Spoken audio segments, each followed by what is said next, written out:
mata mai kyau da ado. Tabarakallah, yau na yi gamo da sahibina mai kyau na ado.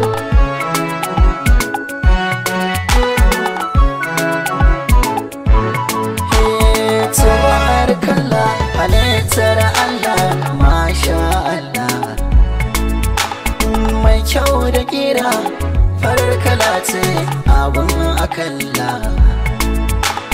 Duk na ɗumauce da kallon ki kamar in yi shela.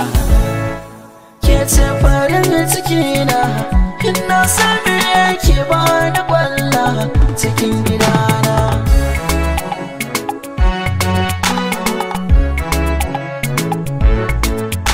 Cikin dare da rana ina tunani da soyayyarka.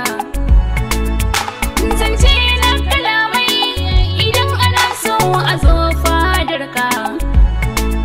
Ka kware da soyayya, matso kusa na bani jure rashinka.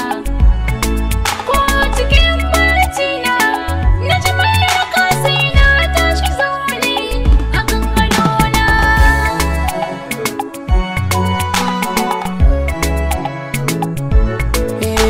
Lallai kuna yi sa'a da mai sona matso ko sagona. Ki ce kaɗai a zuciyata, ki na alaikinta, ki zauna gidana. Da so da tsubuna gaban ki na zauna, ki gane nufina. Masoyiya na rasa ki, tilas ne da duniya ranar za mu yi ban kwana. Tabarakallah, yau na yi gamo Da sahibata mai kyau da ado. da ka zama nawa, farin ciki na ba za na misalta. Gara kai ne gushewa ina rasa ka, gado an kasafta. Jinin mu sun yi haɗewa, su ne sannadi ya zana kwatanta. Ba wanda za ya kai ni sanka, in ba a kwashe sai dai iyaye, su ne na farko.